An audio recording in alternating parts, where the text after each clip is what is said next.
Racing, competing, is in my blood. It's part of me. It's part of my life. I've been doing it all my life.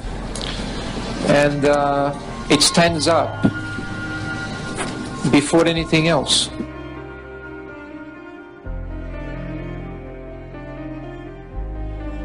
Ayrton Senna has got the gap down from 31 seconds to 18.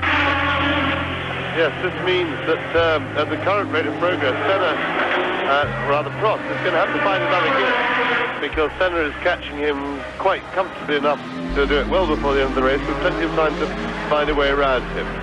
And Senna goes through into the lead. He's passed Alain Prost, so the McLaren leads, Prost second, Hill is... Undoubtedly, I think the most charismatic, undoubtedly the most mystical was Ayrton Senna. I'm not putting myself up as a genius, because it's pretty obvious to everybody straight off in his Formula 4 days.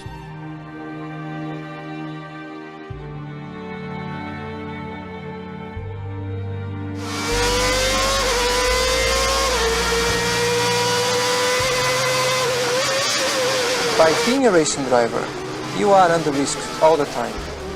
By being a racing driver means you are racing with other people. And if you no longer go for a gap that exists, you're no longer a racing driver. Now, you've won here 3 times already. You really do need to make it 4. I would love to.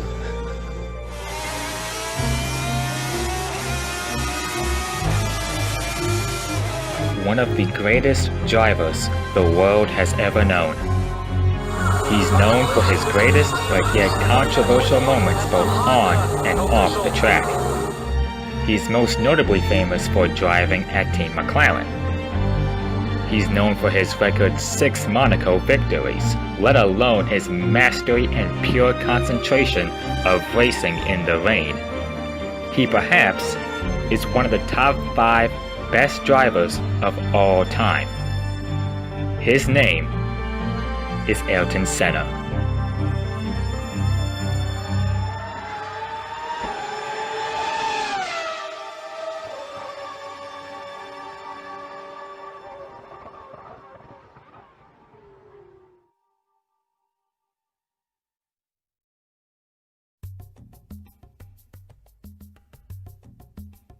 Ayrton Senna da Silva was born on March 21, 1960 in Sao Paulo, Brazil.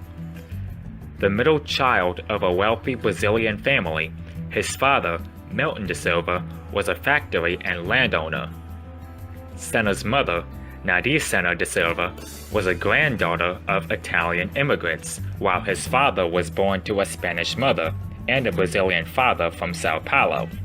The house where Senna spent the first 4 years of his life belonged to Nadia's father, João Senna.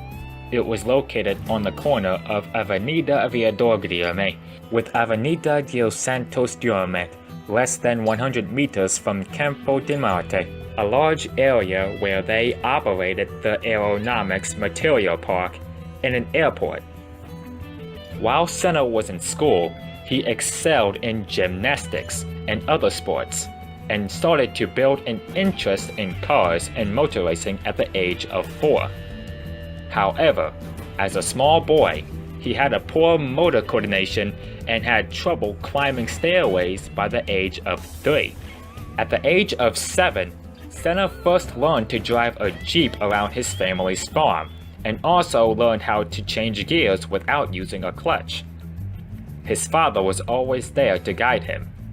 Senna attended Colegio Rio Blanco, which is a private high school in the Sao Paulo neighborhood, and graduated in 1977, succeeding in physics with an impressive passing grade, along with other grades in mathematics, chemistry, and English. He later took a course in college that specialized in business administration, but soon dropped out after 3 months.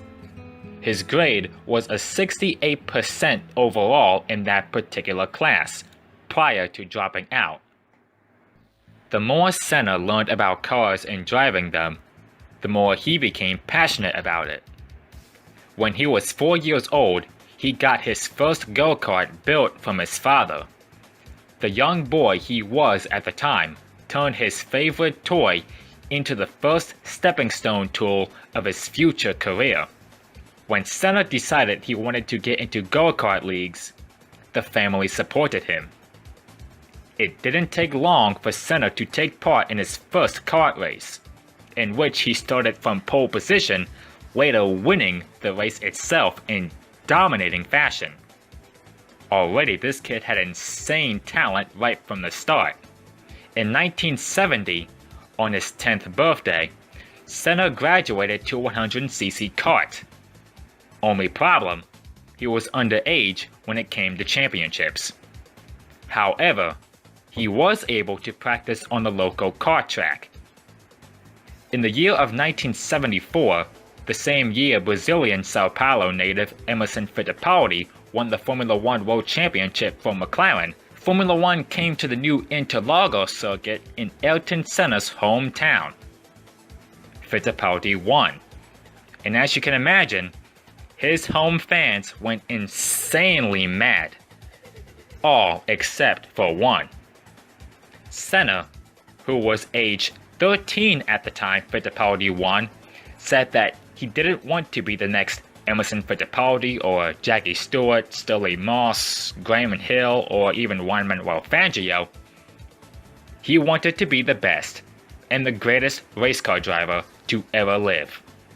Ever. To a certain extent, that is a good mindset to have, and it's cool to set the bar for yourself and that you don't want to be anybody else. It's okay to be yourself. But when you put it in context like that more than anything just comes off as you just being arrogant or whatever. You're just being plain cocky by saying it like that. Along the way, he was racing against rivals much older than him and had more experience than him. One of the go-kart races, in fact, when Senna was aged 13, he was leading for most of the race after starting from pole position, and would then be taken out by one of his rivals. Putting that aside, he'd go on to win the South American Kart Championship in 1977. In 1978, he won it again for the second year in a row. And during that time, he was the teammate of Terry Fullerton, from whom Senna later felt was the rival he got the most satisfaction racing against, also because of the lack of money and politics. Senna competed in the South American Kart Championship League until 1982, finishing runner-up in the championship standings in 1979 and 1980. While still competing in local go-kart leagues, he set his sights into Europe, which is home for the best drivers and prestigious championships in the world. In 1978, he took part in the World Championship in Le Mans in France. In the end, he was very upset when he ranked 6th. He was used to dominating and winning a lot of races in South America, but in Europe, when the competition is more fierce and competitive, he had to step it up in order to make a name for himself. As new racers came in and even outlasting Senna, he realized he was a small fish in a pool full of sharks, if you get my meaning. He returned in '79, managing to improve, finishing runner-up in Estoril. The next year in Belgium, second was the only thing he accomplished again. Then, in 1981, he decided to move to England and participate in the RAC and Townsend Thorsen Formula Ford 1600, driving for Van Diemen. Races being hosted almost every weekend, he was able to get used to the competition and adapt to it real quickly. As a result, he won the championship. Even though Senna was working his way up, having won multiple championships in South America, let alone scoring another crown in RAC and Formula Ford, he intentionally didn't believe he would continue in motorsport due to being under immense pressure from his parents to take part in a role in the family business. He retired from Formula Ford and moved back to Brazil. However, before doing so, he was offered to drive with a Formula Ford 2000 team for over 12 grand in US dollars. He accepted the offer and moved back to England. As a result of this, it paid off, winning the 1982 British and Formula Ford 2000 championship. He also gained a few sponsors from this, with support of banners and pool. Then in 1983, Senna shifted gears to Formula 3 for the West Surrey racing team. He did very well, and he rose up through British Formula 3. He dominated the first half of the season until Martin Brundle, driving a similar car for Eddie Jordan Racing, he closed the gap in the second part, but then he won the final round after a very close fight, and he proved that when it comes down to racing, he had the upper hand in terms of overall skill and overall speed. He was one of the few heavy favorites for the title that year. Another heavy favorite was Martin Brundle from Kingsland, England. Neither driver would give an inch for each other on track. Brundle was the only driver of the bunch in the field who would keep pace with Senna during the course of the season. In the season finale in Thruxton, Senna had his engine rebuilt by Nova Motor in Italy. As a result, Senna took pole, led the most laps, won the race, and won the championship. It was also in this particular racing series that Ayrton Senna's driving style, however, became more and more aggressive more often than not. Martin Brundle himself went more in detail about it in a Top Gear episode in 2010, explaining how Senna would usually put his car in such a position to a point where he didn't let off the throttle to give Brundle space and some breathing room. Usually, there would be an accident. On one of these occasions at Elton Park, Senna tried to make the pass on Brundle in one of the corners. As Brundle closes the door, Senna went for the closing gap, only to crash into the back of his car and resting atop of Brundle's head. Nevertheless, Formula One teams paid close attention to Senna's driving style, and after winning at Macau, talks got serious.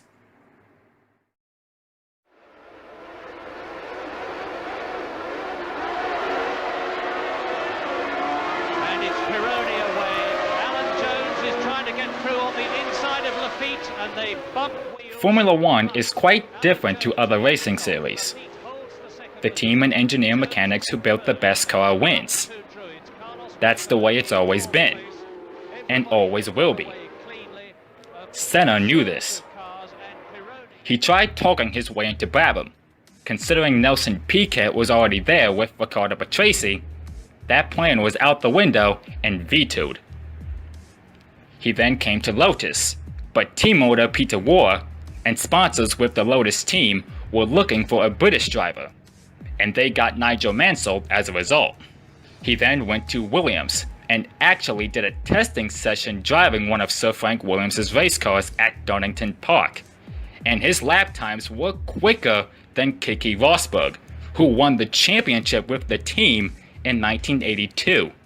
Clocking in quick times in the Williams car and wanting to do the same with McLaren, Ron Dennis and Frank Williams told him to f*** off. You know, there was a lot of drivers' contracts that, you know, they didn't want to be tampered with then. And, you know, I definitely think that Frank Williams and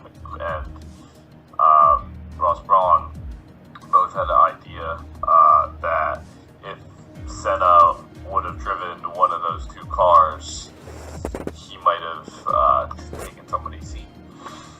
Like that's kind of crazy and people saying it, but that's what I genuinely think. Like I think that they did it well. Like I also think that those teams weren't necessarily. It's not that, you know, they wouldn't have a Brazilian driver, but let's be honest, like maybe they didn't. They did at that time. I think they underestimated the power they would have by having a South American driver, because a lot of teams, especially back then, kind of wanted to keep their drivers European for the most part. Plus, neither team had empty seats for 1984, considering McLaren kept Niki Lauda and promoted Alain Prost, whilst Williams kept Rosberg and Jacques Lafitte. The only team on the grid that accepted Senna was Toleman. I'm going to say dominated as in he learned so much and he adapted so fast. You know what I mean? And it's like any time you put a driver, you know, you're a driver that moved up the ranks, like, you know, the next car you get in is a little faster. Maybe this one has, you know, more precise brakes. You know, maybe this one has more downforce, whatever. And like you have to adjust. And then, you know, and the other thing is, like, he gets introduced to F1 with the team that's obviously not very good. So he has to make a car that's kind of slower than everyone else's work. And still did. Toleman signed Senna for the 1984 Formula One season after the testing results came in. Now Senna was in the big leagues of Formula One, in the real challenging stages of his racing career. Only problem was, the cars he drove at Toleman were a shitbox. So as you can imagine, considering what I just said, his rookie season wasn't a pleasant one, with the car having all sorts of trouble and mechanical failures. One interesting thing about the 1984 season was Pirelli was coming into the sport, and now Pirelli is the tire supplier of Formula One, but back then they were new to the sport, and Senna had to get used to Formula One with a relatively young tire brand. So, you know what I mean? So they were just, you know, not everything was in his favor. You know what I mean? Ayrton Senna, like, I mean, people don't realize 1984, like, you know, I wasn't around then, but, like, Ayrton Senna's name wasn't exactly known yet. He wasn't, like, he was a new kid on the block, but people didn't really, like, realize how good he was until Monaco.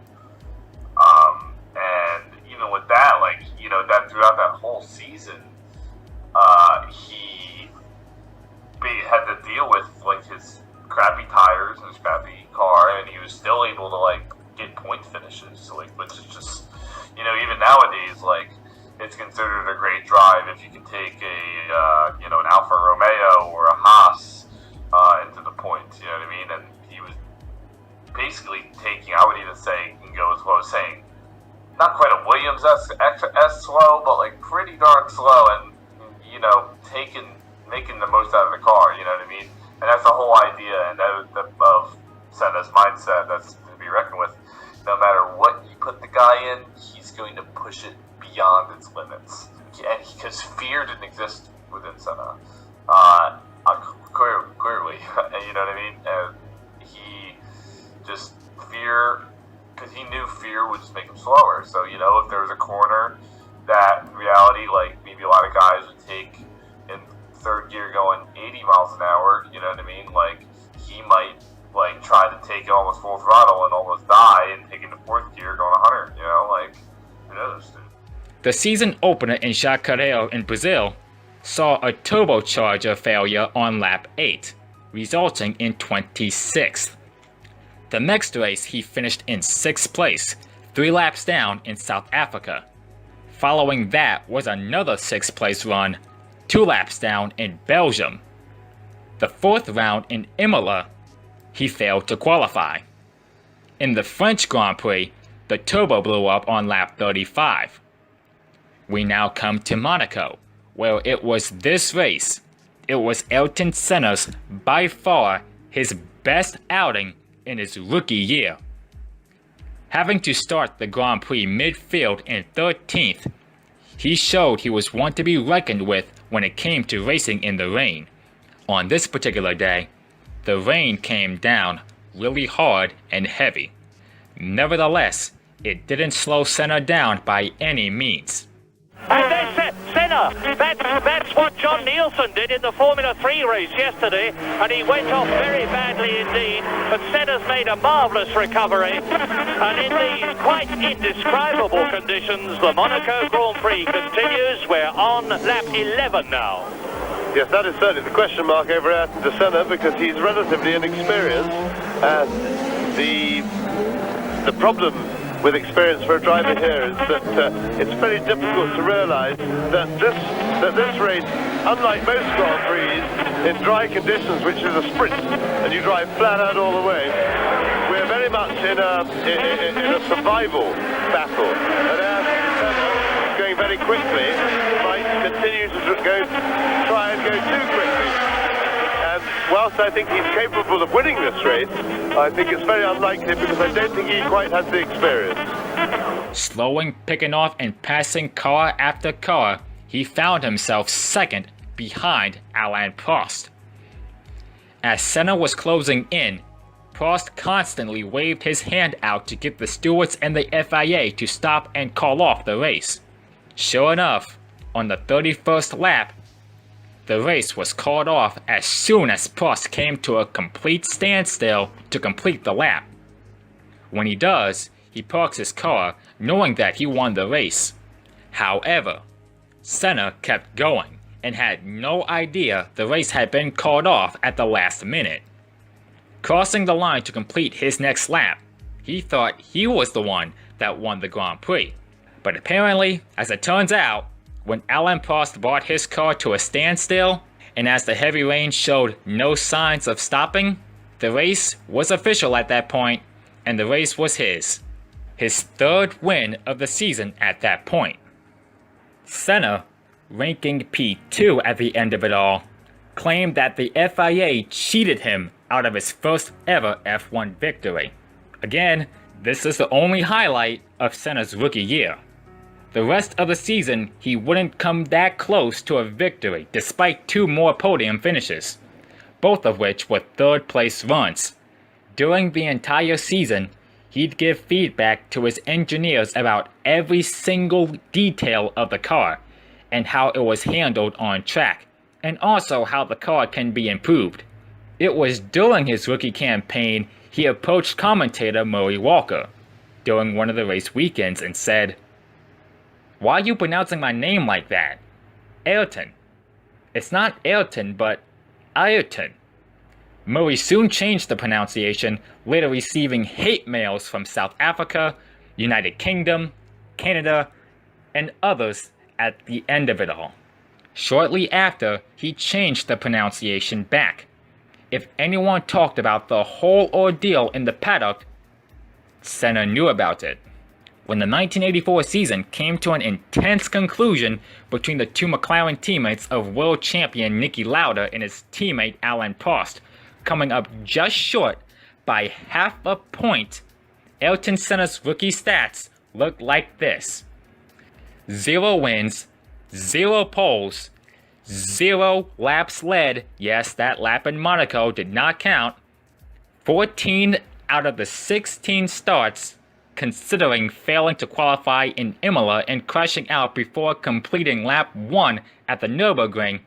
Along with it, 61.7% laps completed, along with just 3 podiums, with an average finish of 13.6, along with 8 DNFs. Furthermore, scoring 13 points ranking 9th in the final standings. Senna made his way to Lotus, signing a contract that'll see him drive for the team for 3 seasons, with 1985 being the first. At first, the results didn't seem to go right in the season opener race in his home Grand Prix in Brazil, following electrical issues with the turbo engine. Then came the Grand Prix of Portugal for the second round in the championship, where Senna would finally break through the barrier.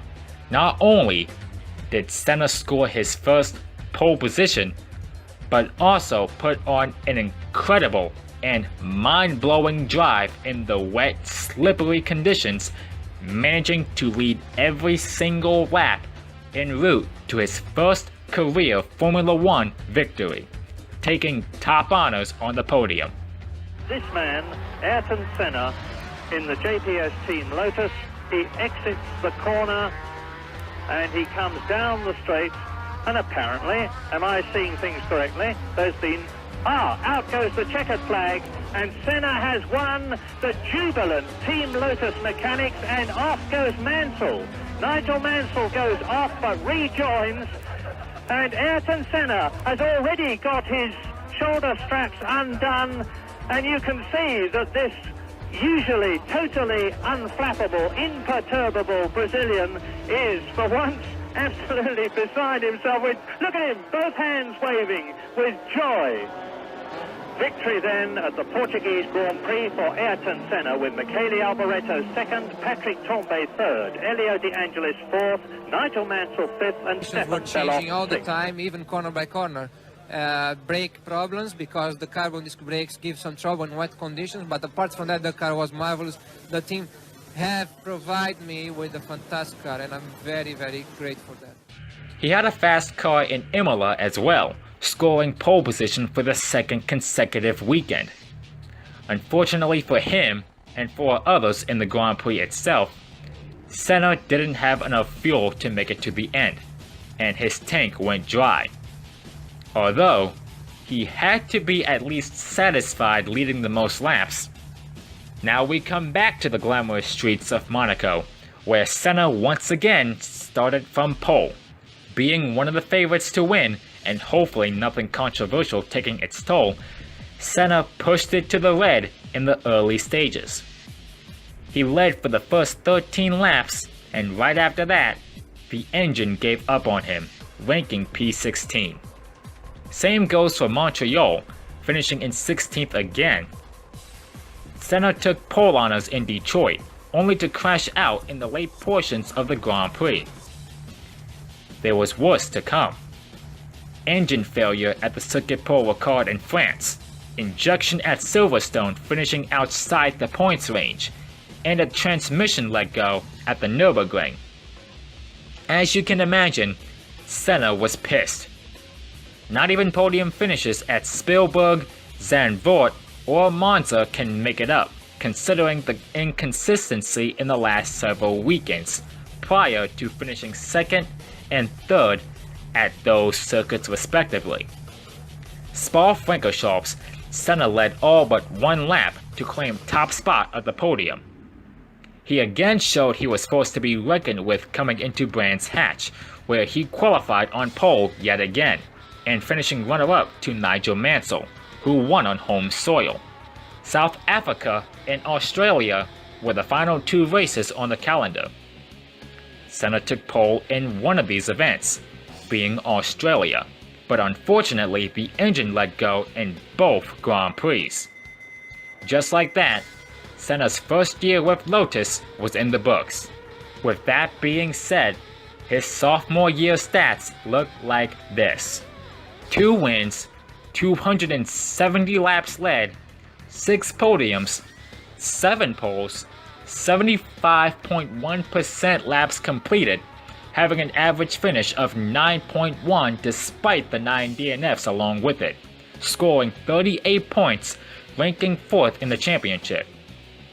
Definitely an improvement, as Ayrton Senna had goals of becoming more competitive and aggressive than he ever had before, heading into 1986.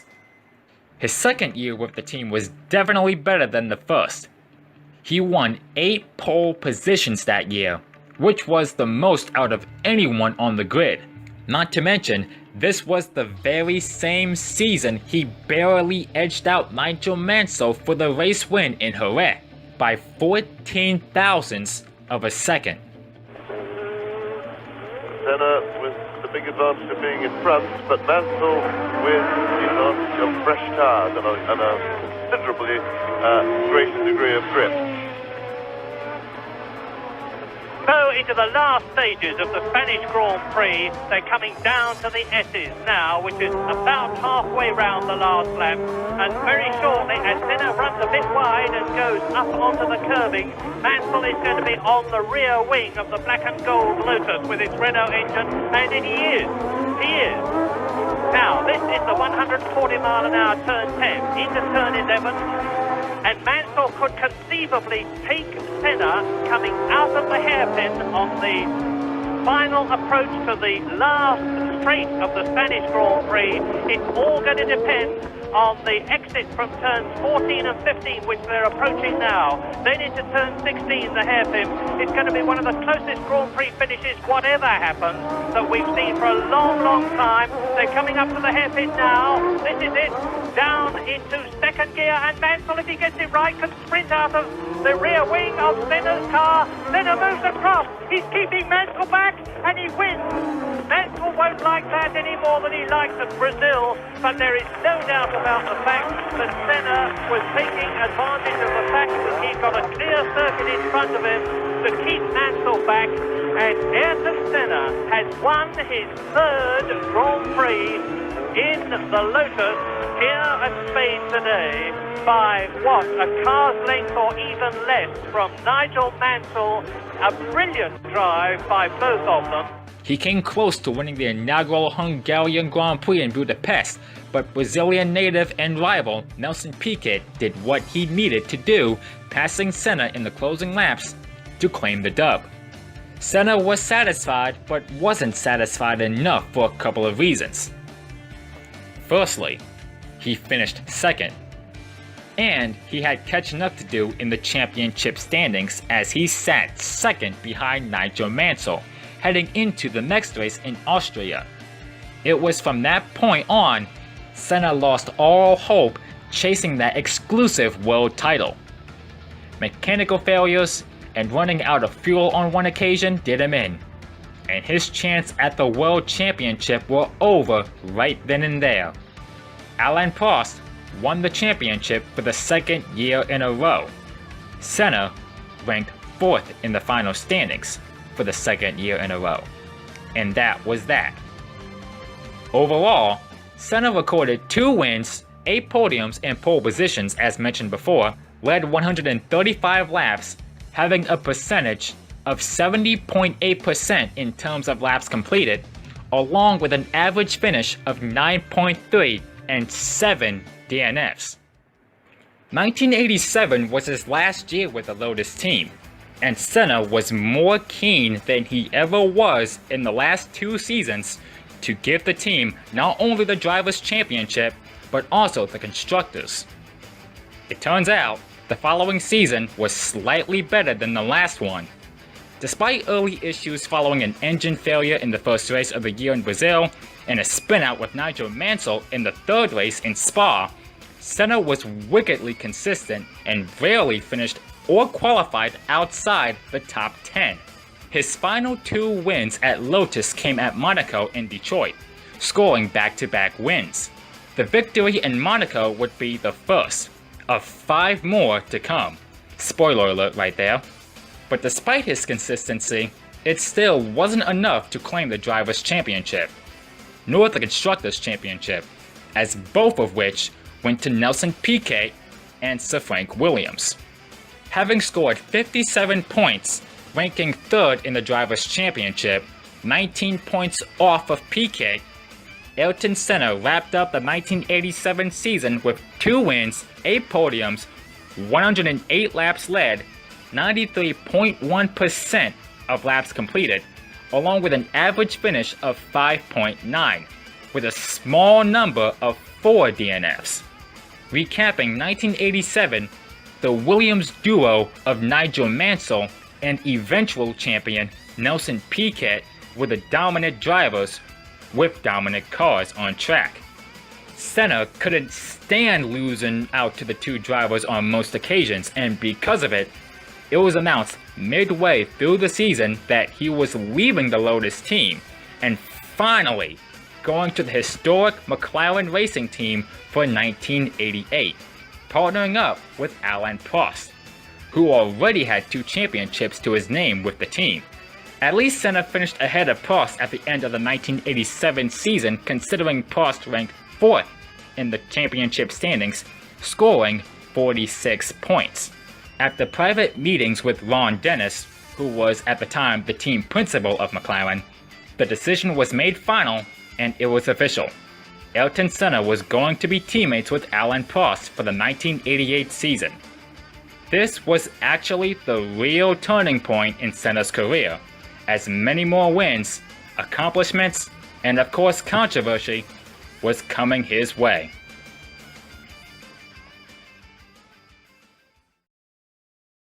Ladies and gentlemen, our new driver, Ayrton Senna. Ayrton. Elton? Ayrton. Eaton? Ayrton. Ayrton. Ladies and gentlemen, Mr. Senna. From 1988, this is the MP44. This car won 15 out of the 16 races in 1988. Not only did it win 15 out of 16 races, this thing led for 93% of every single racing lap of that season. Honda raised the bar in terms of engine design with an incredibly fuel-efficient 1.5-litre turbocharged V6 that was as reliable as it was powerful. This is interesting to bring up. The turbo V6 back then was a lot different than the turbo V6 of nowadays.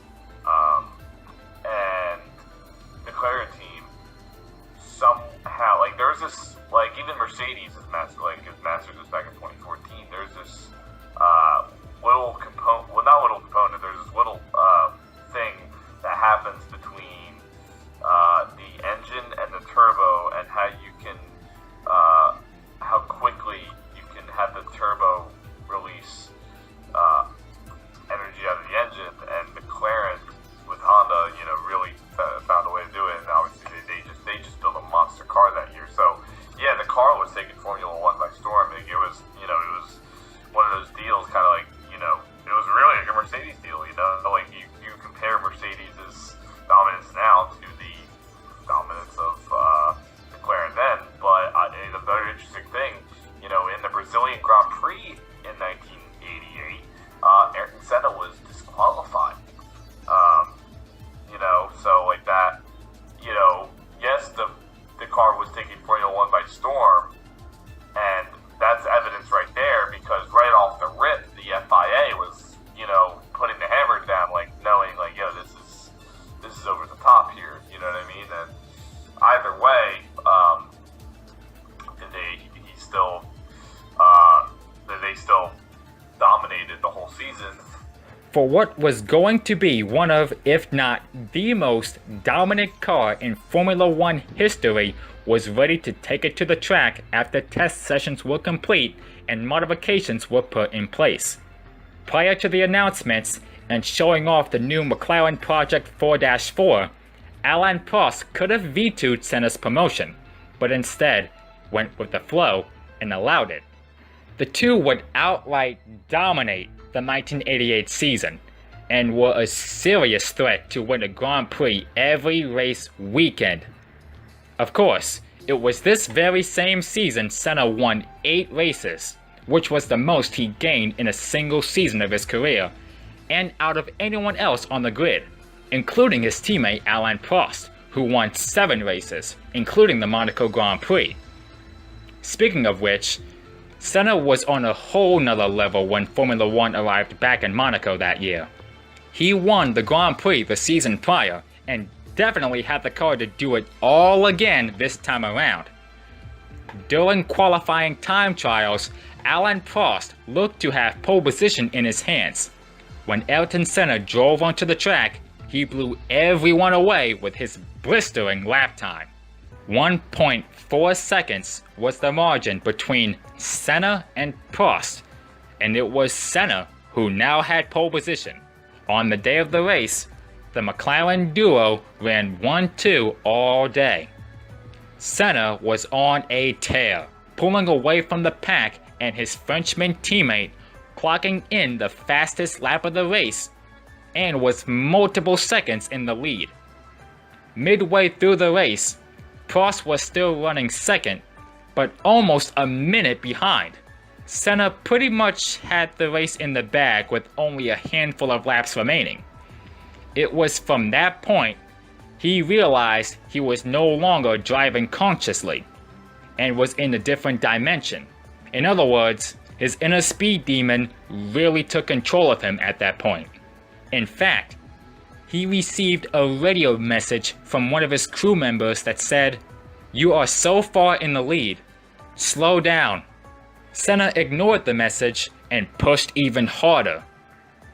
This would cost him dearly with 12 laps to go. And that is Senna. Sensation. On lap 67, Ayrton Senna goes out of the lead of the Monaco Grand Prix at the Portier. Ayrton Senna is out of his car and out of this race at the entrance to the tunnel. Incredible. Absolutely incredible. Wow. How do you mess that up that bad? Seriously.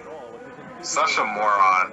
You have a 55-second lead, and you just throw it away by doing that. He knows he screwed up. He knows it. That's how you know you messed up, bro. Like, I mean, you're still going fast, trying to go for the win, but you got a 55-second lead. You can hang back, a little bit. But he didn't. Yes. You had to race one, and he f***ed himself over. Those final 12 laps were now in the hands of Prost, who obeyed radio messages and wheeled his way to another Monaco crown. Senna was absolutely livid and crushed from his mistake. So angry, he didn't walk back to the paddock, nor went to victory lane to congratulate Prost. Leaving behind the Monaco misfortune, Senna continued to show he was proven to stay at McLaren for seasons to come. Again, scoring 8 race wins, along with 11 podiums, leading 553 laps out front, clocking in only 3 fastest laps, having an average finish of 3.9 and a crazy average start of 1.2. That just comes to show how much of a rocket ship the McLaren Project 4-4 was back then. And it definitely showed in one of those 8 races Senna won at the Suzuka circuit for the running of the Japanese Grand Prix. At first, the car had a slow start when the race got underway. Senna went from pole to 16th. Using his Suzuka experience and the MP4-4 being the fastest car on the track, Senna wheeled his way through the pack and put on one of the greatest drive/comebacks in Formula One history. He eventually found his way back in first, passing Alain Prost with a handful of laps remaining. Once Senna took control of the race lead, he didn't look back. Crossing the finish line first, not only did he win it in style, but also with it came championship honors, as Senna was crowned as the 1988 Formula One World Champion. Ayrton Senna crosses the line and you can see his exultation. Alain Prost crosses the line in second position. Thierry Boutsen comes home in third position. His delighted countrymen have seen him do it. Ayrton Senna in his 5th season of Grand Prix racing, having driven for Toleman, for Lotus and for McLaren. at the age of 28, becomes world champion by winning the Japanese Grand Prix from, in second place, his teammate Alain Prost. It's over. It's been a long season, I think, for me and for Alain, and it's been amazing fighting between us. A lot of pressure on both of us, and although we always try to minimize the pressure to make it less painful, it's impossible, and it was very hard, and I still cannot believe his finish. The feeling is quite happy with for Ayrton. I'm not too disappointed by his championship, a little bit more disappointed by the way the race went on, because I was quite easy in the first part, controlling the race very well, having fuel, no problem with the car. Then I started to have a problem with the gearbox, but the big problem today was also the traffic. I lost too much in 2 or 3 laps of the traffic when Ayrton overtook me. I had 3 cars ahead of me, I lost maybe 4 or 5 seconds in the lap. And then I could catch up Ayrton again, but I had gearbox problems, so sometimes I was catching him, sometimes I could lose 1 or 2 seconds in a lap, and it was too difficult. And then when the rain comes at the end, then I give up, and that's it. Ayrton did a very good season, so he deserved to be world champion. 15 World Championship races completed. The last of the year will be in Australia in 2 weeks' time, where Ayrton Senna will be greeted as world champion, and you will be able to watch on. Senna and Prost more so had friendly competition, and the two drivers had a positive relationship both on and off the track. But in 1989, things took a huge turnaround. As the race weekends went by, the two would have a complicated but yet controversial relationship. Ayrton, with his love of truth, wasn't as in tune as Alain Prost, with adding another dimension and politics of the sport. The order of the grid was one or the other. It was a war between them. Prost claimed he was disloyal towards him. Senna claimed that Prost was hard and complicated to work with, and wants war. Race by race, they were growing further and further apart. Eventually, they split completely and rarely spoke to each other. On track, it was business as usual. Prost kept his car in one piece more often than not, and as a result, managed to salvage 11 podiums and 4 race wins, including a win on home soil at the Paul Ricard circuit. Ayrton Senna, on the other hand, due to being over-the-top determined to beat Prost, found himself in more problems, considering recording 8 DNFs to Prost's 3. Although, in every race on the calendar, Senna qualified on the front row, managing to score a pole on 13 occasions. Along with it, 6 race wins, including the Monaco Grand Prix, and 7 podiums in total. But of course, it was in Suzuka later in the season that controversy came into effect. And look at that, Senna now right with Alain Prost on lap 40, and Prost has got somebody in front of him that he's got to lap. This could be Ayrton Senna's opportunity to take the lead and the World Championship chance at the same time. Now Prost is past. It was Eddie Cheever, I think that, yes, Eddie Cheever, that they have both lapped. And now, for the first time, we see the two McLarens absolutely together, and you're looking at Alain Prost's car ahead from the camera of Ayrton Senna's McLaren Honda. Still lapping at a furious pace, and also not a bad idea. This is a very hard circuit physically. Senna probably needs a 3 or 4 lap rest if he can have it. Take it easy, and big yellow flags waving there. I think it's still the Lola at that point. Running now out of the 26 who started, and if Prost comes up to any of them, this is the opportunity that Senna's looking for, and he's going through. Ouch! Oh my goodness, this is fantastic. They meet. This is what we were fearing might happen during the race. And that means to say that they're on the same damn team, damn it. Stop using them. Take your mind out of your ass and use it. When the guy cheated, I actually thought, wow, this guy is really desperate to win. And I realized that he cheated. And knowing that he cheated, I was like, I do not feel proud of him whatsoever. Because he's clearly against the rules, as you know. And I was actually kind of surprised about it, actually. He put the pedal to the metal, mainly because of what he's trying to do. But he thought it was like the right thing. I think I've heard him say, well, to me, I think he was probably, when I saw what happened, I think he was like, I'm only doing what needs to be done.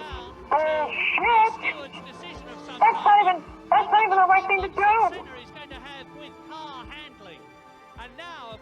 Seriously, what a freaking prick, for real. He really doesn't even have any remorse. He just completely just runs into him for no reason.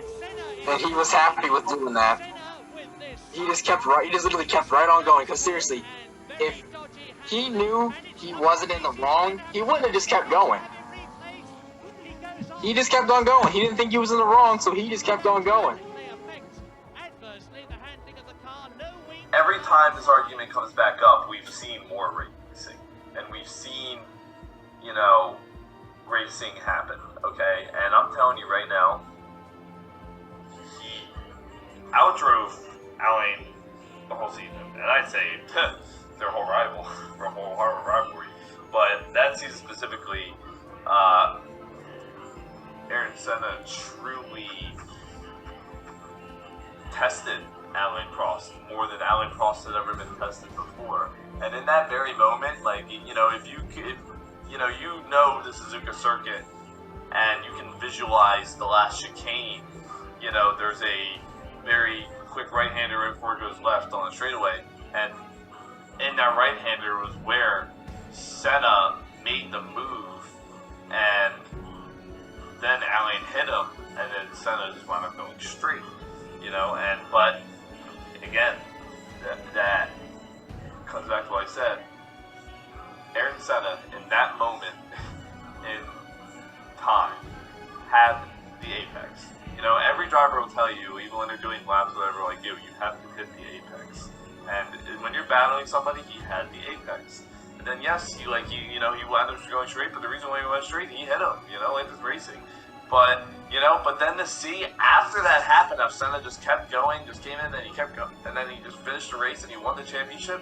And that's what champions do. They, when things happen, they get back up and they keep going. They don't just keep complaining, you know, and that's kind of what Prost did in the situation, you know. So, you know, that's why I say Ayrton Senna more than definitely deserved the 1989 World Championship, and I stand very strong on that point to this day.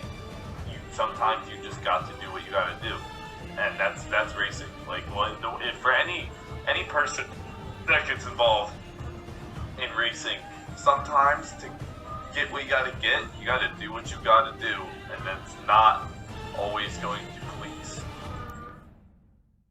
So a marvellous drive by Ayrton Senna, and he comes through to win the race on the road. And hold on to your... After that incident with Prost, his front wing got damaged. He came in for his pit stop shortly thereafter, worked his way back up to the lead, and won it. And the championship. Or so he thought. And then they took it from him, thank God. They actually did the right decision. They actually made the right decision for once. After Ayrton Senna's controversial disqualification following his victory in Japan for missing part of the course when he rejoined after tangling with his McLaren teammate Alain Prost. As a result of Senna's exclusion, Prost automatically became world champion for the third time. But when Ron Dennis, the managing director of McLaren International, appealed against the governing body's ruling in Paris last week, he was astounded to be presented with a whole catalogue of charges, accusing Senna of dangerous driving throughout the season. To the Brazilian's exclusion from the Japanese Grand Prix results were added further penalties of a $100,000 fine and a suspended 6 months ban, a draconian decision which has greatly disturbed the whole Grand Prix world. At subsequent conferences in Adelaide, Dennis and Senna vigorously defended their case. And today what we have in Formula One, what we had in Suzuka, it just reflects the present situation, the political situation that we have in motorsport and particularly in Formula One. And if that's what we have to face to prove, or try to prove at least, that there are still people that have got some value, we'll go. And I'll go right to the end. I'll do all what I can to show that there is some values behind everything. What we're arguing about, what we intend to continue fighting for, is the application of some fundamental values of fair play, integrity and honesty. And those fundamental values are the things that we've built our company on and which we wish to see applied in Grand Prix racing. Straight up cheated to win. Literally cheated. Like, seriously, they made the right choice there. They took that win, took the championship away from the guy that didn't actually truly deserve it because he just decided to go and make a bonehead move like that. So, they made the right choice for once in their life. They made the right decision. Because if they would have gave it to him like he did the year afterwards, I'd have been speechless. I'm like, why? Why would you give that to a guy that just pulled a move like that? That's ridiculous. Senna's reactions post-race were anger and disbelief. In fact, he was almost banned completely from the sport following his actions both on and off the track. Some say Senna is still the 1989 champion in their book. For others, they believe the FIA did their job and made the right decision to punish Senna from the race win and championship regardless. Needless to say, this is still debated by F1 fans today. Following the constant disrespect and lack of teamwork Senna kept giving to Alain Prost, one of them left to a different team for the 1990 season. Indeed, it was Prost who left, joining forces with Nigel Mansell at Ferrari. Senna stayed at McLaren, as Gerhard Berger accepted the offer of giving up his seat to Prost to become teammates with Ayrton Senna. For the 1990 season, McLaren used an identical car that ran the previous year, but had very few tweaks and adjustments, as the 1990 car was called the MP4-5B. Senna used this car to his advantage, winning the most races, scoring 6 wins to Prost's 5, and new McLaren driver Berger's none, one of these being the Monaco Grand Prix. While 20 drivers DNF'd, Alain Prost and Nigel Mansell included following battery problems, Senna clocked in the fastest lap of the race, led every single lap from pole, and won the crown jewel. With Senna's winning ways and Prost's consistency, the championship was neck and neck again heading into Suzuka. Only this time, the roles were reversed. If Prost didn't finish, or ended up finishing outside the points, Senna would be world champion. Senna won the pole, but was unhappy, considering he claimed to the FIA that starting the Grand Prix from the quote-unquote dirty side of the racetrack would give him a disadvantage. The FIA in return denied Senna's protesting, and he had to cope with starting the race from the inside line whether he liked it or not. Alongside him was Alain Prost. Tensions were building up from the two drivers and the fans, and when the race commenced, no one expected what's to come next. And we are waiting for the start of this 53-lap race. On the left is Ayrton Senna, on the right is Alain Prost, behind Senna is Mansell, behind Prost is Berger, the grid is clear, the lights go! And Senna sprints away, but Alain Prost takes the lead. It's happen. Alain Prost has taken the advantage. Senna is trying to go through on the inside, and it's happened immediately. This is amazing. Senna goes off at the first corner, but what has happened? Alain Prost and Ayrton Senna have come together again, and they are both off the racetrack. This is unbelievable. Last year, the last lap of Japan. This year, first corner, first lap. The two top men in Formula One racing at the moment run into each other, take each other out of the race. This championship. Yes, and that makes Ayrton Senna world champion this year. So Ayrton Senna now with Prost not finishing the race quite clearly. He's out of his car, stuck in the gravel pit. That, I'm afraid to say, is the end of this year's Drivers' World Championship.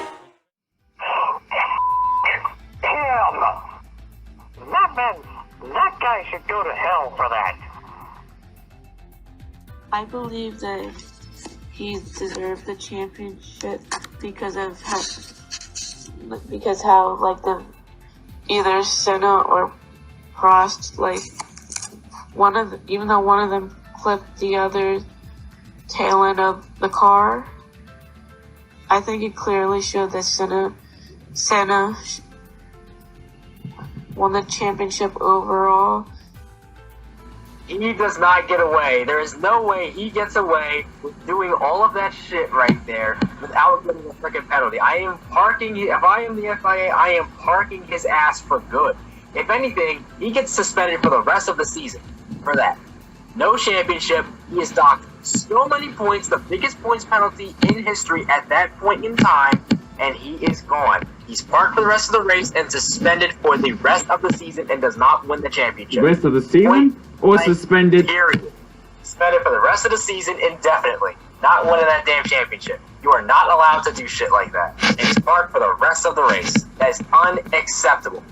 End of debate. You are suspended indefinitely. You are not winning the championship this year.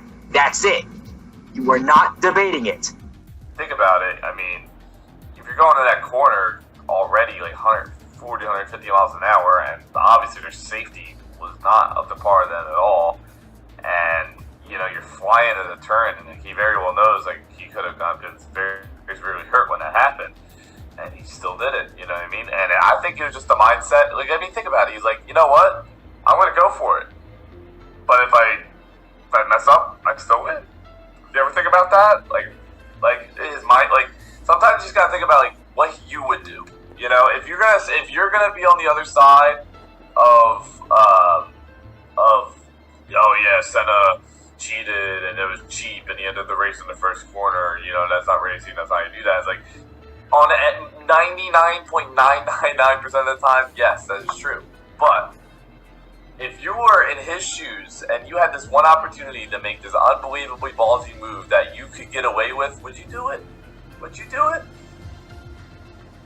No. You don't like my rules? You don't like what's going on? Up and leave. We don't need drivers like that here. That's unacceptable. You can't let it slide with anybody else, so I'm not letting it slide with him. It's not debatable. Doesn't matter who it is, doesn't matter who's doing it. The rules and the penalties should be the same. Like, it's like, and then you could say, like, oh, you're an asshole for that, but it's like, what would you do? And so you think the best opportunity to eliminate your competition is to take him out? Instead of, you know, making it hard on him and actually just racing him? Wow. Like, so you're not even gonna bother racing him. You're just gonna instantly just take him out the very first opportunity to get seriously. If you even look at that exact same thing, you take a look and you roll all the way back to that start. Prost literally gets to him and he gets around him, going to the first corner by barely even touching him. He gets around him on pure talent alone. And what does Senna do? He just runs into him, cuts him off completely the very first opportunity that he gets. Seriously, like he just flat out did that on purpose. Like, why are you going for a gap like that early in the freaking race? Like, it's literally the start of the freaking race and you're doing that. I can understand if it's the middle portion, especially the end of the race, because yeah, you gotta go and you're trying to win the race, and that's understandable. But to do it that early in the race like that, where you're putting yourself and other drivers around you in a position to where they have to try to battle back now, or they're out of the race because of a stupid, idiotic action like that, you're making an idiotic move that should not have been made in the first place. What are you doing? Like, seriously, where the hell do you think you're going? You gotta use your head. Come on, man. Louis just eliminates this man for no reason. Then you got Senna over here saying, I'm supposed to be better than everybody else. If I'm going for a gap and I know it's there, I'm just going to go and take it. I don't even care if there's an invisible gap or not. I'm just going to just do whatever I can. Why isn't everybody trying to, label me as the best driver in the world? It's because you a bitch. That's why. Nobody's supposed to take you seriously. You're a bitch. Him making a move he did there could get Prost, anybody else behind him, or even himself hurt. Can you tell us what happened on the first lap by Ayrton? Well, unfortunately we touched in the first corner when we were fighting for the lead, and we both went off. You think that's because the pole position is on the wrong side of the track here? You wanted to change that? Absolutely. You fight, you break your to be on pole, and then they put you on the wrong side of the circuit. Benefit whoever is in second place. And how do you feel? For that reason, I had not such a good start. Then we went for the first corner, and I went for the inside. And he didn't open the door, and then I couldn't avoid. We touched, and we both went off. How do you feel about being world champion? It's not a bad feeling at all, is it? Congratulations. I'm far behind. I was right with him. You went side by side. But I was right behind with him. He moved to the inside line, going towards the first corner. I just chased him then, and he opened the gap. And knowing me, like he does know, he must realize that if there was a gap, I was going to try to overtake him. And under those circumstances, he should never have opened a gap in the first corner and then come back again. Because by doing so, he opened the gap, gave the gap, and then closed it. And in that circumstance, there was no way to avoid an incident. Right, but that only happened, Ayrton, because you saw the gap, and I accept that, you're a racer. But a mature racer has to also think, if he closes the door again, we're going to have an accident. And in fact, that was a high-speed entry, so it could have been a very serious accident. Absolutely. So wouldn't it not have been more prudent under those circumstances to have at least seen that the gap was potentially going to close? Not at all. He was in a position where he could never, under no circumstance, put his car anywhere near mine in a difficult position. Because if we happen just to touch, and have a wing damage or a wheel flat tire, he had everything to lose. And under those circumstances, my understanding was that he would never move against me in the first corner. And I was very surprised when I found myself with him moving the car over mine. So in that case, you were calculating that he would give way, that he would let you through? Of course, he would not close the way he did. From the moment he made the initial room, he would not come back and close the door again. If I were to count back all the world champions, and after all this is the 500th Grand Prix, that if you totaled up all of those great champions, the number of times they had made contact with other drivers, that you in the last 36 months or 48 months have been in contact with more other cars and drivers than they might have done in total. I find amazing for you to make such a question, Stuart, because you are very experienced and you know a lot about racing. And you should know that by being a racing driver, you are under risk all the time. And by being a racing driver means you are racing with other people. And if you no longer go for a gap that exists, you're no longer a racing driver. Because we are competing to win. And the main motivation to all of us is to compete for a victory. It's not to come third, but I have fourth, to fifth, or speculate sixth. that it can't all be right, that you have this many collisions, if you like, whether it be with back markers or whether it be with lead changes. It just happens too often. Don't you question yourself? But I think it's all irrelevant. All what you're saying, Jack, is really irrelevant. Because I'm a driver that won more races than anybody over the past 3 years. I'm a driver that has been on pole position more than anybody in history. And I'm a driver that won 2 titles in the past 3 years. And I don't think I cannot comprehend how you can try to turn things around to say that I've been involved in more accidents than anybody, because that is not true as well. Leaving Suzuka as the 1990 world champion came the ultimate price of controversy left and right. Prost himself and his fanbase community were absolutely livid. Senna, on the other note, despite having to be annoyed by the interviews, was proud of what he did. Sweet taste of victory and revenge to him and his fan base. McLaren really picked up the pieces from 1990, adding identical but yet different modifications and an engine upgrade for the 1991 season for the McLaren Project 4-6. Hitting 1991, Senna reached the peak of his Formula One career. During this particular year, he won 7 races, with those including a win on home soil in Interlagos, Brazil, and the Monaco Grand Prix. While Senna was crushing the competition, Prost was fading back. The Ferrari F191 he drove wasn't the best, and because of it, 0 victories and only 5 podiums. This gave Senna a clean edge to claim and capture his third and what would be his final world title in Suzuka. It was after the Japanese Grand Prix, Alain Prost came up to his Ferrari crew members and told them the car handled like a truck. Right after saying that, he was fired from Ferrari on the spot and didn't have a ride for the 1992 season. Senna would then win the shortest race in Formula One history in a rain-shortened Grand Prix in Adelaide. With Prost out of the equation and Team McLaren and Ayrton Senna taking the F1 world by storm, you would think they'd do it all again following 1992. But it turns out, it chickens out. Adrian Newey, who was the Renault engine builder for the Williams team, gave that team and Sir Frank Williams something to smile about. Nigel Mansell crushed Senna in the competition, winning 9 races, including the championship crown. Senna, who won 3 races in Monte Carlo, Hungary, and Monza, was struggling to keep up with his elderly rival. He realized how dominant the Williams car was, and thought of a way on how to get with the team to drive for Williams, and win more and more and more. He'd have to wait for another year, considering Alain Prost was going to be there for the 1993 campaign. Prost's letters to some race teams, including Williams, had written in caps, "No Senna."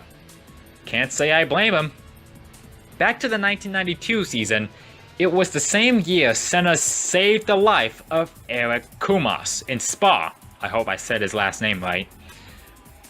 During qualifying for the Belgian Grand Prix at the circuit, Kumas crashed heavily and was knocked unconscious. His foot was still on the throttle, which could risk the chances of a fuel explosion. Senna got out of his car and rushed to the scene, turning off the screaming engine and helping the best way he could. To this day, Kumar still believes Ayrton Senna saved his life, and rightfully so. He made a quick recovery and was able to continue racing afterwards. At the end of the season, Senna ranked 4th in the championship. During the off-season, Senna talked to Ron Dennis and asked whether or not switching to Renault engines was eligible. But the engine suppliers were more satisfied and happy with the Williams team, and that was that. He tried talking his way into the Williams team for a free offer, but the team denied it, as Prost was already there. Plus, he didn't want to deal with Senna's antics off track. Senna was pissed. Again. So, Prost talked it out with Senna on the phone and told him if he had a problem, come face to face on race weekend in South Africa and talk about it. Senna in response said, "Okay." And when race weekend for the 1993 season opener in South Africa rolled around, Prost was waiting patiently for Senna to show up in the paddock, and Senna never did. Seriously, it's another one of those guys, all talk and no action. There is nothing worse than a guy who is fake tough. A guy who acts tough, but isn't tough. You want to talk tough? Then that ass better be tough. You're not if you're going to sit here and Get on the phone with somebody. A guy gives you a phone call and tells you, hey, you have a problem with me? Come talk to me about it. And then you can say, all right, I'll see you soon. And then you don't show. You don't show. But seriously, you're going to talk all that stuff. You're going to say that you're going to show and you don't ever show. Wow. All right. Senna claimed he was quote-unquote busy giving feedback to his McLaren crew members on the McLaren Project 4-8. Following Berger's departure from the McLaren team to join Ferrari, Michael Andretti stepped in and was teammates with Senna. Furthermore, Ford engines were applied to the MP4-8, scrapping the Honda dealings and moving on to bigger and better things. Having to deal with the change of plan, Senna was still competitive, nabbing yet another Monaco victory, along with other wins that season, including a win on home soil in Interlagos. Another victory early in the 1993 season was in Donington Park. Shook his hand, Donington 93. Haven't watched it since. Many would tell you this was the very race Senna really showed the world how much of a pro he was in the wet. And rightfully so. When the European Grand Prix commenced at the track, Senna started the Grand Prix from 4th position. It wasn't like that for long. Passing Carl Wendlinger-Sauber, Michael Schumacher in the Benetton, and the Williams drivers Alain Prost and Damon Hill for the lead on the first lap. Prost leads, Hill second, Wendlinger is third, and Ayrton Senna is up to 4th position ahead of Schumacher and challenging Wendlinger as they go round the right-hander into the old hairpin. Senna is up to 3rd. And after being crowded at the start, a quite brilliant couple of corners by Ayrton Senna. Tremendous stuff. He muscled his way back into the contention at Redgate. He's going inside Damon Hill. And Senna into 2nd place already. And he's giving it absolutely everything in the wet part of the race. So now, as before, the two great rivals, and that's Andretti. He's done it again on the very first lap. Mario Andretti is out as he was in Brazil, as he almost was in South Africa. 3 Grand Prix, and he has only done 3 full laps. And so out is Wendlinger. So 2 retirements already. Michael Andretti and Carl Wendlinger, and Senna goes through into the lead. He's passed Alain Prost, so the McLaren leads. Prost 2nd, Hill is 3rd. A tremendous gap between the 3rd and 4th cars. Yes, and that must be caused by the Andretti and Wendlinger incident. We would assume that they may have had a coming together. We'll try and find out. Senna going away, but I expect that Damon Hill will be looking for a way past his team leader Alain Prost, who doesn't like the wet and won't be in a hurry. Senna, you see, on opposite knock there out of Redgate, sliding his car. He led for 71 of the 76 laps in the Grand Prix event, en route to a victory in one of his greatest drives yet. Overall, 1993 was a consistent year for Ayrton Senna despite the 6 DNFs coming along with it, also achieving 5 wins in total, 7 podium finishes and just 1 pole. However, one of these 5 race wins came into controversy. That would come at the Suzuka circuit, where at this point the place has become a hotspot for Senna's controversial antics. But this time, instead of going at it with Alain Prost, it was a young kid on the grid, Eddie Irvine. Instead of mostly spending his time celebrating victory winning his 40th career Grand Prix, Senna went after Irvine both on and off the track. After showing his displeasure towards the Englishman, discussion between the two got heated, and Senna lashed out, punching Irvine. All because Irvine simply passed the Brazilian to get his lap back. If that doesn't sound stupid enough, I don't know what is. In Senna's case, he claimed that Irvine, quote-unquote, ruined his race and his lap time, which in my opinion doesn't make any sense because 1. He had a big lead considering Prost, who was in 2nd, was over 10 to 15 seconds back. 2. Irvine just passed him to unlap himself. Never touched him, never wrecked him. So I don't see what the big problem is here. Going back to the matter, following the heated commotion between the two, Senna, as punishment, got a 2-race suspension. The FIA also had thoughts of taking away Senna's victory and giving it to second place finisher Alain Prost instead. But considering previous history and not having it with Senna's protesting, they made a final decision of letting the win stand. Now I know why Mika Häkkinen told him he needed bigger balls, which I'll get to in a little bit. 2 weeks later in Adelaide for the season finale, Senna was still wound up about the whole thing. But in the Grand Prix later that weekend, he took pole, led the most laps, and won the race. His 41st and final Grand Prix victory. Once again, it was a Senna-Prost 1-2 finish, and it was Prost who came out on top with the 1993 championship, beating Senna by 26 points. Senna wrapped up his final McLaren-related race on a high, even allowing his rival to step on the top spot with him. For what would be Prost's 4th championship crown, it was his final year in F1, and hung up the helmet right after that. For Senna, he announced during race weekend in Estoril that 1993 was his last season at McLaren.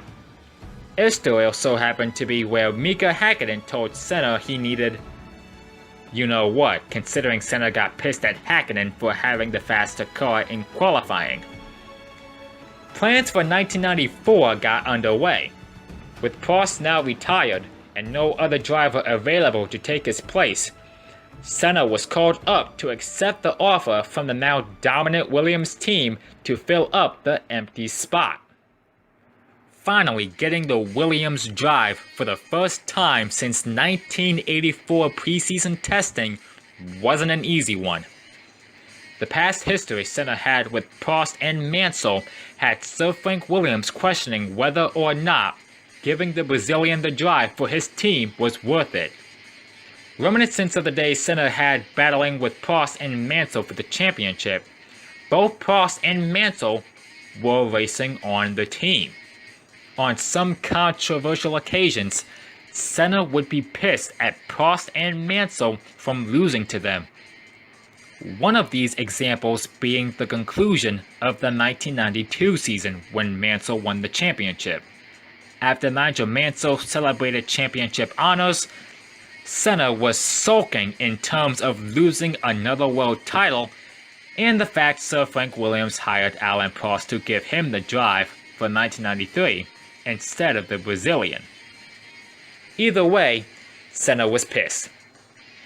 Prost and Mansell would often have things to say about Senna, considering his attitude and unpleasant behavior towards them. Sir Frank Williams paid close attention to this, and as a result, it was one of the reasons why Senna was denied the 1993 drive. In Frank Williams' case, he wanted a mature racer that'll lead his team to glory and fame. And he got that with Prost, Mansell, Piquet, and others. An immature racer, however, would give his team a bad light. In Senna's case at the time, Sir Frank Williams and his team members weren't having it with the controversial figure. But because they couldn't find another driver who was a free agent or looking to switch teams, Ayrton Senna was all they had. Having no other choice, they took the risk and gambled, signing him for the 1994 campaign. To make matters worse, some modifications Williams had in the past seasons, including the recent championships in 92 and 93, were banned for the following season. Because of it, the 1994 car was going to encounter teething troubles, and it showed. Towards the end of Senna's contract, there were a lot of changes happening in Formula One, and also they kind of the introduction of traction control, and you know, traction control kind of definitely was like an advantage. And also, you know, definitely Senna as a driver, well, any driver wants to prove that they can do more with more than one car, you know what I mean? And then also, you know, it was designed by a new developer named Adrian Newey, which wound up going on to design all the Red Bull cars that won their 4 World Championships later on. But yeah, you know, so it was a new endeavor for Ayrton Senna, and I definitely think that, you know, it kind of goes back to those tests, you know, when he was like just getting into Formula One, like, you know, like Frank Williams told him no, you know what I mean, and like and I think he always respected Frank Williams, and I think he wanted, you know, Frank Williams is always a great guy to drive for, you know, while he was a part of the sport all his years, like, you know, the guy put in so much energy, and he put in you know, he was really the only privateer team, but he was like he was the only privateer team that was able to compete with the big boys, and that was Williams, you know what I mean? And, you know, and Ayrton Senna kind of had that, like, he always liked that, you know, underdog,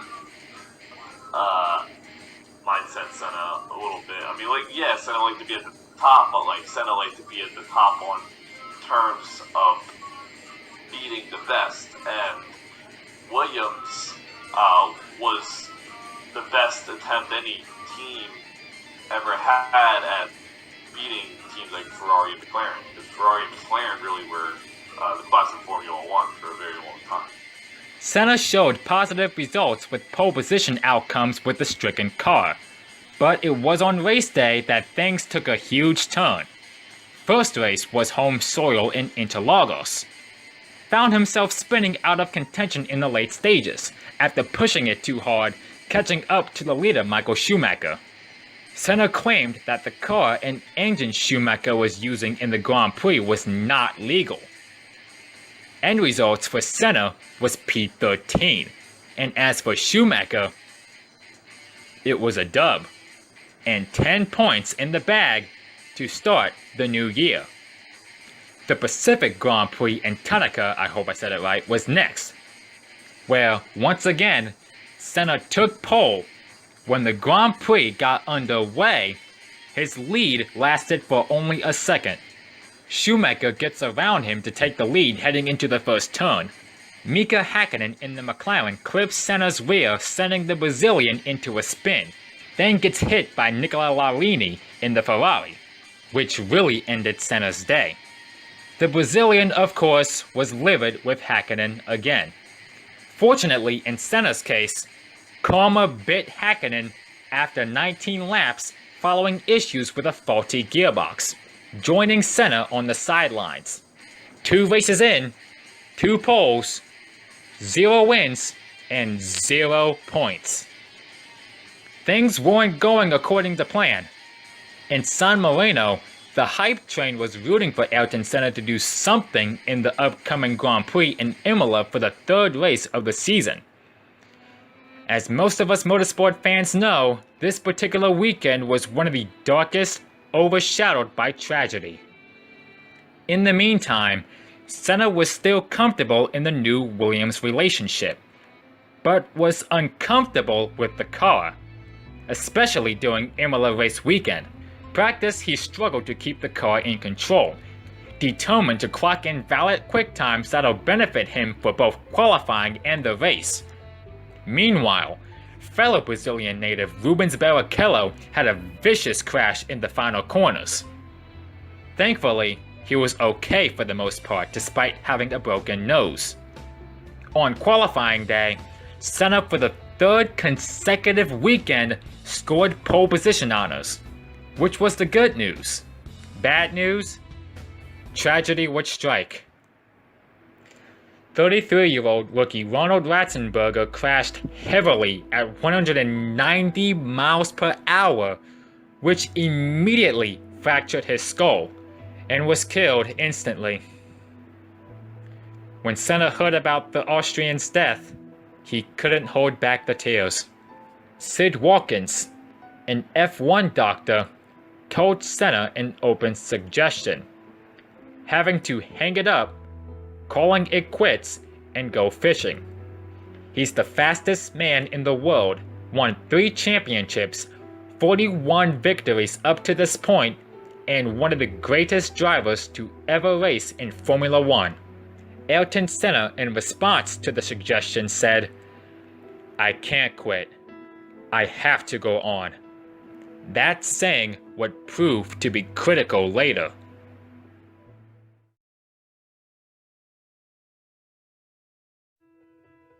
Michele Alboreto, the veteran Italian ex-Ferrari driver who's in a Minardi here, is starting from the pit lane for a reason I don't know, to be honest. He's obviously had some sort of a problem, and he will be getting away last of all, the rule being that you are not allowed to exit the pit lane very sensibly until the whole field has got away into the first corner. And Michele Alboreto was starting 15th on the grid, so he has in effect lost 10 places at the beginning of the race. The 1994 San Marino Grand Prix had arrived, and anticipation was building up anxiously, waiting to see what would happen when the lights went green. When the race got going, it was a catastrophe. When the stationary Benetton of J.J. Leto didn't get going, and was hit by Petrolami in the Lotus, parts and pieces from both cars flew into the stands, injuring multiple fans. Senna was leading when all this happened, and during the caution period, he waved frantically to the pace car driver to hurry up, considering brakes kept overheating in every braking zone. When the race was back in action, Senna kept the lead over Michael Schumacher. From what Schumacher noted, he noticed that Senna's car was jiggling more frequently. Senna was pushing it to the limits, trying to hold off the German. Then, on lap 7, the world of motorsport stood completely still.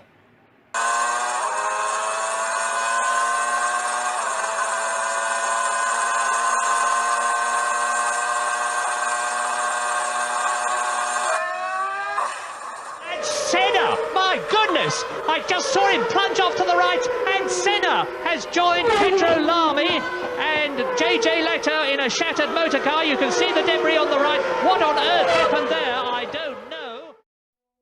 While the debris from Senna's wreckage was getting cleaned up, instead of being lifted to a nearby hospital, everyone waited anxiously on the news of his condition.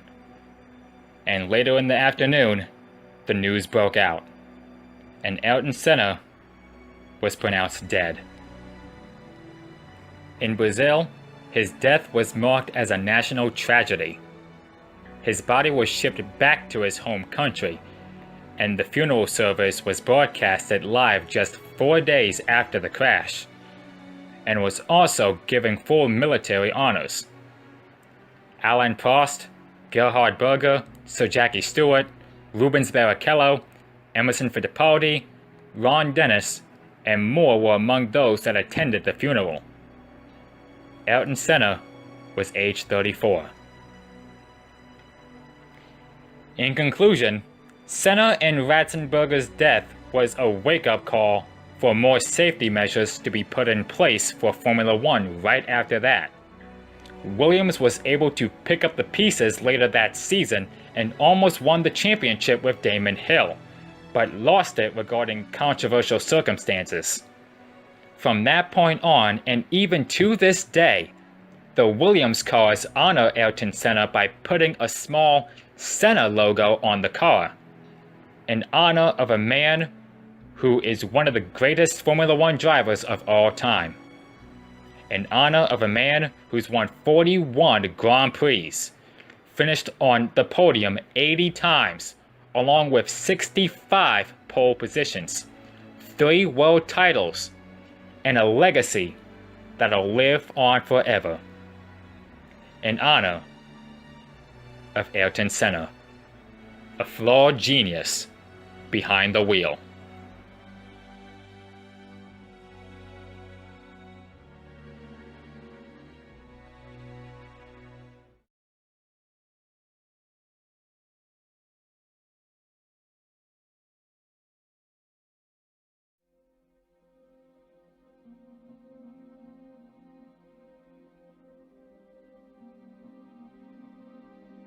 as a tremendously intense man who was determined to achieve his goals. He came here as an unknown Brazilian who couldn't speak English. He came to a cold climate. He lived a long way away from home, and he applied himself 1000% to his craft. He succeeded in all the categories that he was in until he got to Formula One. He very nearly won a Grand Prix in his first year. He then went on to become a 3 times world champion. And as far as I'm concerned, and I do see all of them, he was a man who was always courteous, always considerate, always helpful, and he was a man of his word. If you wanted to talk to him, he would say, yes, come and see me after qualifying, and you might have to wait a long time, but you always got him. On top of that, he was a tremendously successful businessman. He was much loved by his family and all his friends around him. And it is a truly dreadful, dreadful blow to motorsport. I think it's important to recognise that, from what we know, neither of these 2 accidents had anything to do with drivers wrestling with their cars, trying to overdrive it and losing control purely through trying to go quickly.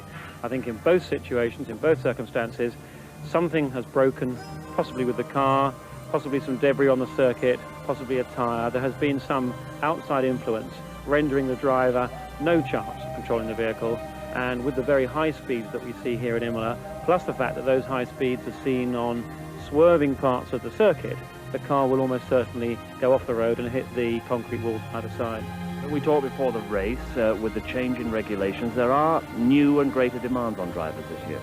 Yes, there are. We've seen changes in regulations removing active suspension, which only had 1 year of prevalence in Formula One after all. You know, we've been using the sorts of suspension that we have now for decades in the past. So non-active suspension is not new.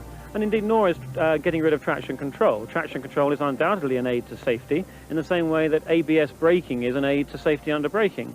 But of course, it does remove driver influence, and it's always been very important to Formula One to have the driver being in as much control of the car as possible, and his skills influencing the car's performance.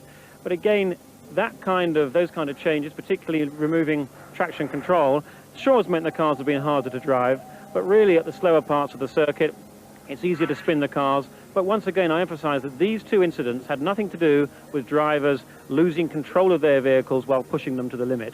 In both circumstances, the cars left the road when they should have been capable of rounding the corners without any problem whatsoever, well within the limits of both the drivers and the cars. Something went wrong in both occasions.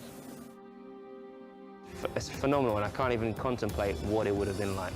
But so that's why I think you have even more respect for the guys that did it back then. I mean, you had to be back in the 80s. Crazy. A bit of honesty here.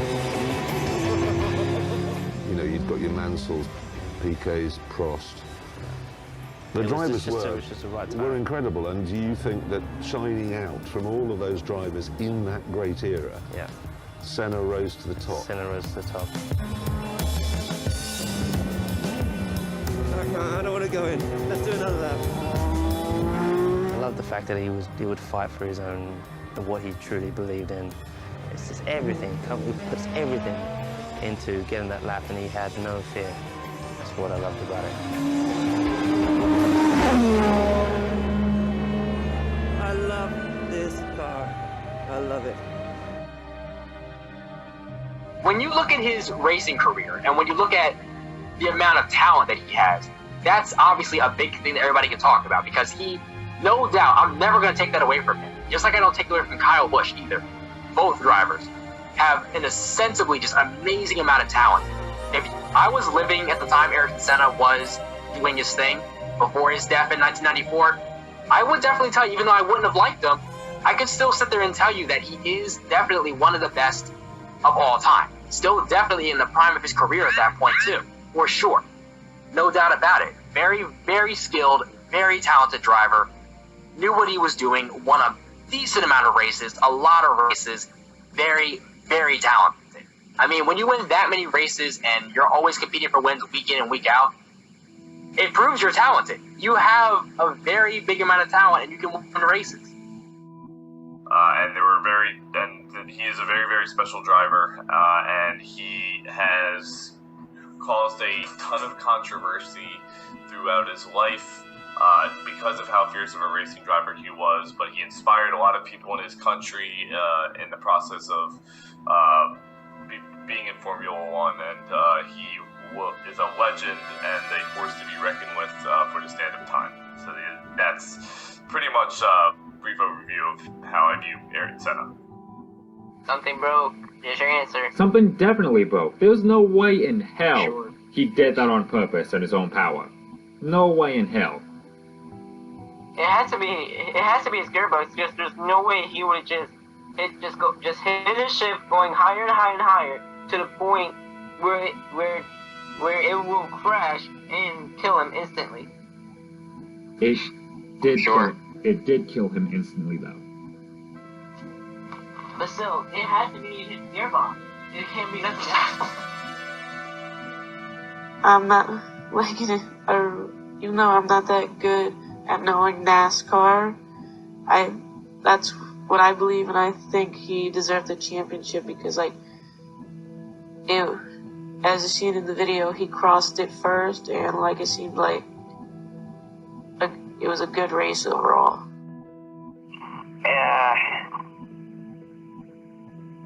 That is a shame that he died, but kids do not use Formula One cars to chase hedgehogs.